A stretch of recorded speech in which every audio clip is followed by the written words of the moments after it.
Hey, everybody, we are back. Two girls, two coasts, and another coast up north, welcoming a very special guest today and a very unique timing. Kristen, who do we have here today with us? We are so happy to have Stephen Reider here with us. Today, we are two girls and one guy, three coasts. And we're welcoming Stephen, who worked with us in the industry as producers. But Stephen, take it from here, fill them in on everything because have a lot of experience with supermodels and the whole nine yards. So go for it. Well, first of all, thank you so much for inviting me and thank you for having me. This is great. I'm so excited when I heard about what you two are doing, and it couldn't be like a more perfect time, I think. I think we need voices of every size, shape, and color to speak to every other voice that's out there. So this is great, and I really appreciate it. Thank you, Kristen. Oh, Yeah, we're Kristen and so I've known each happy. other for a long time. Hmm.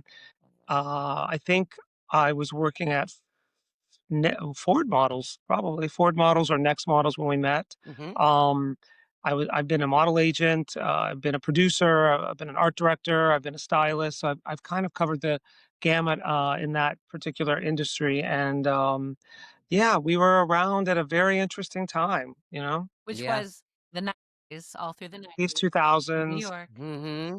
in New Yeah. York, in the thick of it. Yeah. What I Yeah. always like to say is it's amazing because when you think about your careers, like we were actually in the zeitgeist of an industry at the moment when it was at its pinnacle. Absolutely. Yes. Supermodels, major, major. Yeah. I mean, Absolutely. fashion designers, supermodels, just the creativity and the artistic and expression and the freedom of expression that was coming Mm. out of like all the major cities was incredible. And I think um, part of the reason that the impetus for me to come on here is because we miss that interaction, we miss that creativity. Somehow it's been channeled into these formats, which it's great. It's just a different medium. Yeah. Yeah, exactly. I mean, obviously, it was going to move on and do its next iteration, Absolutely. and here we are. Mhm. Yeah. So, Well, I'm super curious though, just because you were so in the thick of it, Stephen, what was happening at the agencies in the 90s in terms of the Epstein situation and things like that? Was that something that you were super aware of when you were working or No, I don't. no? No, I don't think we were. Actually, that's a very timely, obviously timely topic because, as you know, last night they were all released.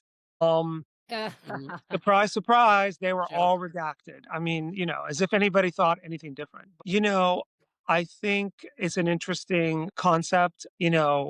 The industry itself was always this shining star to uh, people who like beauty, and I think that gave it its power, but it's also gave it the dark side, right? So, um, we as agents were never really aware of what was happening to the extent it was happening. Obviously, because like you and I discussed before, I think if you're not a golfer, you don't know how to golf. If you're not a thief, you don't know how to steal. If you're not a predator, you don't know what that looks like. Point. I think a lot of the people around Epstein were extremely skilled at being predators. And I think before, Mm. we had this connectivity that we do in the world today, it was very easy to hide things, to have back rooms and dark secrets, and Right. nobody really knew. Yeah. Yeah. Totally. Wow. Yeah. It's crazy. I remember him coming into the agency when we were at Next. We didn't know who he was. I thought he was connected to Victoria's Secret because that's how he was always portraying himself, Yeah. which was interesting. So as this was happening in real time, you just thought he was another client. Wow. I didn't And realize he was coming into the agencies. Oh, sure. And at that point, as these files get, released and it's, ironic, well, it's not ironic, it's actually ridiculous that they're only showing the pictures of Bill Clinton, Michael Jackson, Diana Ross. It's funny because at that time, he was a powerful man with money who threw lavish parties. So Mhm. anybody could have been at these parties, and photographed with him. That doesn't mean that they're guilty of any wrongdoing. We, on the other hand, have other individuals who we have sworn testimonies from victims who we know are guilty, and Mhm. yet they refuse to, give us those names. Right. Mhm. Yeah. names. So it's very interesting. But, I think the bigger picture is for me, looking back on those days, you know, we, it's easy to see, everyone was in their moment. We were all working very hard. We were loving what we were doing. We were so happy to help the models. And I don't necessarily know if a lot of the agencies even understood the depth of what was going on. You know what I'm saying? Mhm. But again, back then it was taboo to speak about it. Mm. So, as we see these poor victims coming out and talking about it, they just never felt they had a place to go to or someone to speak to about it. So, Mhm. that's unfortunate. And I think, we're in a better place because we know these things happen. That was the time too when you were not supposed to talk about it. You were saying it was taboo, but it was like almost gonna be their fault. "Well, why were you there? Why'd you dress like that?" That's when those days were, Mhm. remember? Yes, It was well, always the woman's fault, and they'd make absolutely. you feel guilty. Well, we still live in a patriarchal society, and I Yeah. think what we're seeing on a macro level in the world right now is this clenching of that patriarchal power, and they're trying to hold on to it at all cost. At all cost. Mhm. I posted something the other day, the speech of Kamala on the Jimmy Kimmel show. You know, I say this to everybody: take politics out of it. I will never forget that the majority of Americans chose the uncertainty of a woman Mm, whose character was untarnished to the certainty of a criminal, a felon who happened to be a man. I will never forget that. Yeah. never. Listening to her speak, hearing her eloquence, her laughter, her sense of humor, you know, I don't even want to talk about the politics of it. She may not have been the best president, but you could clearly see who was the better human being. But Yes. yeah, Yeah. exactly, but we'll never know, but her qualifications were very high up there, so, I mean, she probably would have been Yeah. an amazing president, if you Absolutely, ask but I me. I truly believe, and I have a lot of friends who are very educated, who are who are very liberal. I have a lot of friends who are conservative, but I think the deep-seatedness of that election was misogyny, Yeah. and certain men could just not imagine having a woman, specifically a woman of color, Yes. That's win the huge. presidency. Yeah. And so to go back to what you just said about the models, yes, they were, they were shamed if they said anything. And Yeah. that was, it's interesting because was we still were living by patriarchal rules, even though we as young individuals felt that everything was being liberated. We felt that women were finally getting their voice and they were earning the same as men and they were having all these opportunities. And, in my mind, I think there was a definite divide in the industry from when, you know, the agents were in this industry to protect the women. Eileen Ford. I have the privilege of working there for several years, and she started her company when she was pregnant to help her girlfriends who were models collect their fees because they would never get paid. So Wow. that's how she started her business in 1946, Wow. and that intention carried all the way through to the 90's, where she almost became um, how do I say it? She became obsolete in that new male dominated world because then you had the Casablancas and the John Lukes. You had all these men coming into the industry. Yeah. Back in Mhm. the day, it was Wilhelmina Cooper who was a model, and then you Mhm. had Eileen, and Mhm. then it opened the doors to all these men. And as soon Yeah. as the men came in, I think that's when the dynamic changed. Now, yes, it exploded Mhm. to a level that it hadn't in the past. But I feel like it's the exploitation of the women by the patriarchal society Yeah. was in full throttle, and it Yeah. just didn't stop. It just had a different name. It's Yeah. interesting, you make a really good point looking back. It's probably because the men had connections with billionaires and corporations, so that's why it exploded. Mhm. Well, I mean, And there's Chris. sorry, Oh, I was please gonna go say ahead. there's still a lot of women that won't vote for a female president. Absolutely, I know I many of them. know. That's Me even too. makes me sicker. that boggles my mind, I especially in know. this past election. I Now, yeah, I mean, based on qualifications alone, but I think we're at a moment where I love it because I think all of this is coming out. I feel like Yeah. all of the darkness is being, flooded with a spotlight. And that's always a good thing, right? And Mhm. there's going to be a lot of anxiety and hurt and unknown and fear, but I feel like it's necessary. We have to go Right. through this.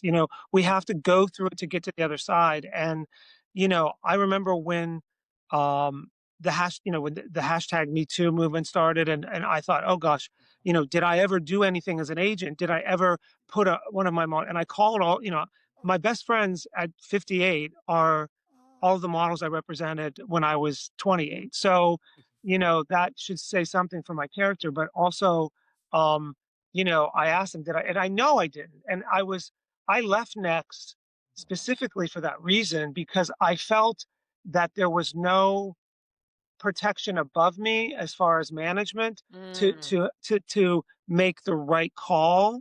And so I left and I went back to Ford, and you know and I can sleep at night. I know that I would never send a model to a hotel room at 10 o'clock at night. We would never do that. We Mhm. would never, if we took them out, we accompanied them. That's Mhm. why our lives were, we literally were working 24/7. If we weren't at the agency, we were at a fashion show or a photo shoot or an event or a party. We were always promoting first, the model, then the agency, Yeah. and there was a funny line that someone coined, you have to look good to book good. And I remember Eileen saying to me, you have to take care of yourself. You're an agent. How can you have a conversation with the model about fast food if you're eating McDonald's at your desk? So it was always that we had to maintain ourselves so that we could be an example for the clients, the models, and I'm very proud of that. Yeah, and I love it because you're still friends with these girls today, and so am I. Lori Baker's one of my best friends still to this very day.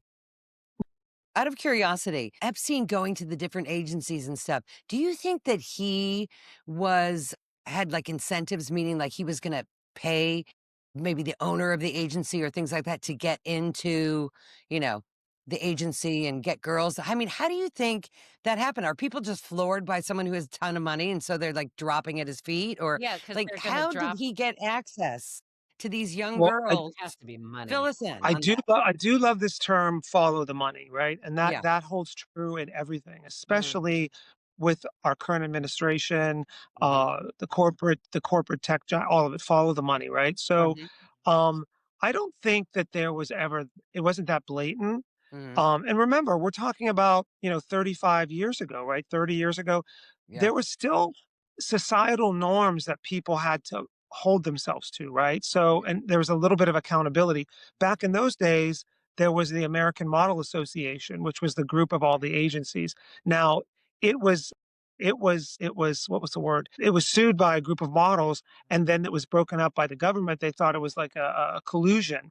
It wasn't. I mean, actually, once that happened, and I think Jerry Ford was the founder. I don't quote me on that, but once we didn't have a body where all the agencies could meet and hold each other accountable as owners Mhm. and directors, I think that's where things started to get a little iffy. You had to show up at that meeting, and that was the precursor to the internet. I remember Jerry Ford very distinctly saying that when the internet started, we need to treat this as another medium to charge.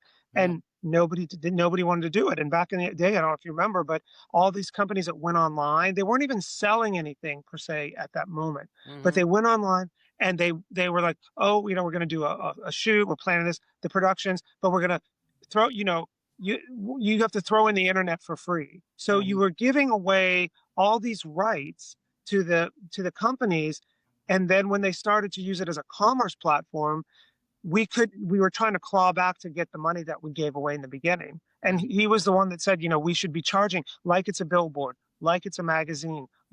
like it's a print advertisement. And nobody wanted to do that. And that was right around the time that it broke up, because then the other agencies would just say yes when one wouldn't. So if you had a model that you wanted to promote to a client and they wanted her to sign away 2 years of internet usage for free, and we said no at Ford, well, Mm. they just go down the street to someone else. Yeah. Go to company, go Right. to Next, go to Beth Ann, go to Yeah, go yeah, to exactly. Elite, go to wherever. You know what I was thinking too? I'm sure that Epstein used this little thing to get in too. Aside from him being uber rich due to Les Wexler, you know, he probably got into the agencies by saying, "We're casting for Oh, Victoria's absolutely. Secret. We're casting for the Yeah, Limited." Yeah. So, I mean, yeah, that guy for had, sure. he was sneaky. He had a plan. Did you realize that he took over Les Wexler's finances, everything? He was in complete control. That's when he made the most money. I mean, that guy leaned up. Yeah. So let's follow the money. I mean, that was part of the article in the New York Times. I don't know if you've read it, but Which it's one? where did his wealth come from? And I keep Huh. asking myself this question: Hmm. what would possess a very successful businessman to turn over his power of attorney to a almost unknown individual in the finance world, let alone he Yeah. wasn't, he didn't have a law degree that I know of. He was so and then all of a sudden he has power of attorney Hmm. and he's living in Les Wexner's townhouse in New York. So let's just think about that. What so this person, this man, he was a predator to the likes of which we probably will study for a long time. Hmm. He was going after the wealthiest people in that industry, I think, for a means to an end. And Hmm. I can recall that all we ever knew about him was that he was affiliated somehow with Victoria's Secret. Hmm. So, and Hmm. it probably is the reason why, if you pull up his Rolodex, which you can online, Hmm. he has all the contact information for every agency owner, their assistants, their secretaries, their different houses, what have you, because I Hmm. think it was his job back then. As before our phones, we had Rolodexes, right? Yeah. So you had your client contacts. So, but to him, that was probably power, and he may have leveraged just that knowledge to all of the money to get more access. Hmm. Hmm. Does that make sense? Yeah, Yeah. yeah, yeah, yeah.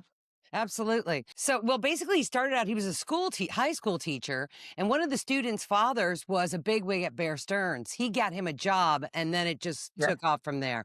And I mean, and he like scammed and moved and scammed and this and that and that. And I guess somehow ended up meeting Les Wexler. Clearly had something over on him. I'm Well, thinking. I don't know anybody, Or, you know. or Yeah. Or I'm thinking, did he already have all of these agency contacts from being in New York? Hmm. And he went to Les Wexner and said, "See who I know. I can get your company's access to all of these top models." Yep. Yep. could be. And turned I mean, is this Victoria's Secret into what it is today. Like, Correct. is this yeah, But very also, before good point. Ghislaine Maxwell though, or after I Ghislaine Maxwell? Because her father hooked him up with all kinds of people. that's what I'm saying. So Mhm. I think, maybe Ghislaine was simultaneous with, he's getting access to moguls, businessmen, the money Money guys, people. Yeah. and you know and he was already gaining access to all the agents and agencies from maybe the parties, or maybe whatever, he was like just going around, and maybe that's how he got involved with Les. And so he was probably working all angles, but I think his goal was probably to because as far as I know, like, you know the models were never the main focus. They were the shiny objects to get people to come. Yeah. They were the shiny objects to get the men to come to the parties. They were not interested in victimizing. They knew they had too much protection around them, most of Right. them. Mhm. That was like always on the menu. Like, are you getting booked for editorial, catalog, a party? You know, it was Yeah, like they regularly called them for the Mhm. parties right. just to make And sure. Do they still let's do be that? honest. They were, a lot of them were involved with fashion brands or clients. Right. They had to go What represent. person wouldn't want their model, if she was appropriate, to be in Victoria's Secret? That was a really big, Huge. uh, It's a huge coup. deal to be in. Mhm. So, Yeah. and but I feel like, I'm talking this through in my head as we're saying it. Mm. It's interesting because what came first? The chicken or the egg? What came first? You know, did he see a way of getting all of these desperate young girls around the country and the world Mhm. to come to them, using the shiny object of Victoria's Secret and his connection to the model agencies? Do you know what I'm saying? That makes sense. Because 100%. Yeah. that Mhm. could have also been it. And, let's not forget, the current president was very good friends with John Casablancas, who Mhm. owned Elite Models. Mhm. John had a very successful company, but he started his business by leaving Eileen Ford, taking her models, and Mhm. he wanted to start something that was sexier and better, and he became very successful. But Donald Trump was always one of the judges at the Elite Look of the Year contest. There's footage Wow. of it if you watch the John Casablancas documentary. And, he famously married an underage girl and had to leave the country to go to Brazil to, marry. So it was happening. I don't think they were foolish enough to let the agents know because we probably would have been like, "No." Yeah, And Yes. then also, they were not 'Cause you're foolish enough. protective. Yeah. and you're Yeah, friends with the Very. models. Yeah. yeah. I mean, So, you know, just quick. So, the actual agents did not know what they were sending these girls to. I mean, maybe it was like under a what, like a some sort of a secretive thing. But you think the owners of the Party. agency, clearly John Casablancas, but Eileen would never, ever allow. I can't speak for any agency's owners, Yeah, but I can say that I don't even know if they would have known. Like, back in the 90's, that we were out, we were at dinners and parties, and yeah, that was the lifestyle, right? That yeah. was promoting and meeting and mingling, and so I don't even know. But what I Mhm, do know is, those victims to me seem like they were all targeted for their vulnerability, mhm. as most predators do, right? They target people who are Of course, vulnerable. of course. And but the girls are going to do what the girls are going to do. But our job was, there were infamous party promoters back in the day who would get the girls, beeper numbers before there were cell numbers, or get the model apartment number. Yeah, yeah, we used to have some Did weirdos did call. you stop them from happening, Chris? Oh, Yeah, exactly. Gonna happen. thinking about it now, that's probably how the whole promoting thing started. You know, and who knows? I mean, it may all come out very, very much in the future that this was all a huge part of that. Does anyone that you were an agent to, have you that you've talked to, these friends that you are still friends with, mention anything ever happening that you might know? I mean, but you don't have to mention names or anything. Have you talked about it or they knew someone or whatever? I'm sure that they knew someone. No, I don't remember anything per se happening. I'm saying now.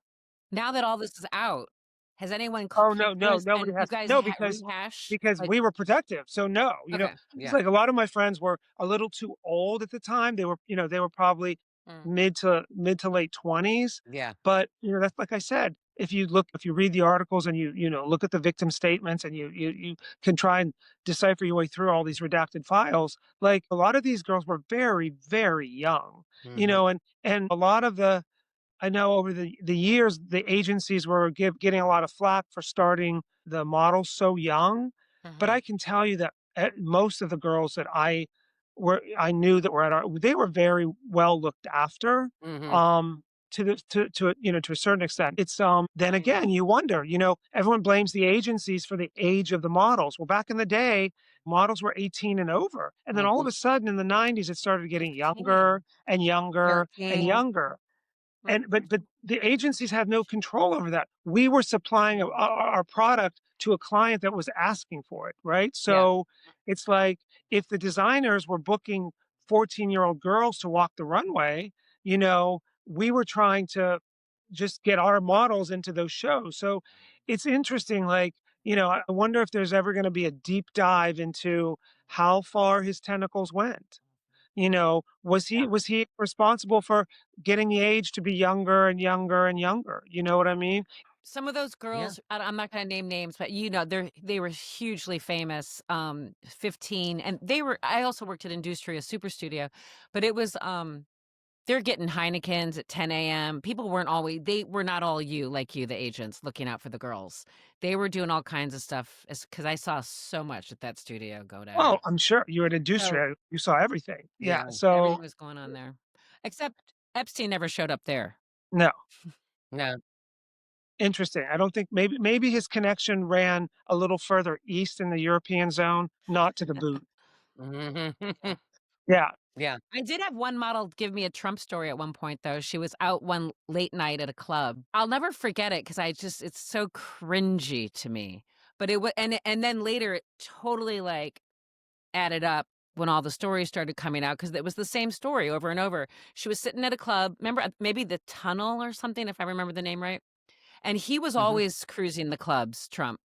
And he Ugh. sat down next to her. Next thing she knows, hand on the thigh. Next thing she knows, hand up her skirt. And that so many girls said that same story. She's Thanks. like, "I was sitting Ugh. down at dinner, and next thing you know, his hand is up my skirt." And that was so him, and he admitted Mm. it. He grabs him by the pee, so Ugh. that's I what he mean, does. so I will tell you a funny story. Okay. I was at the Elite Look of the Year in the year 1990. I'm Mhm. aging myself.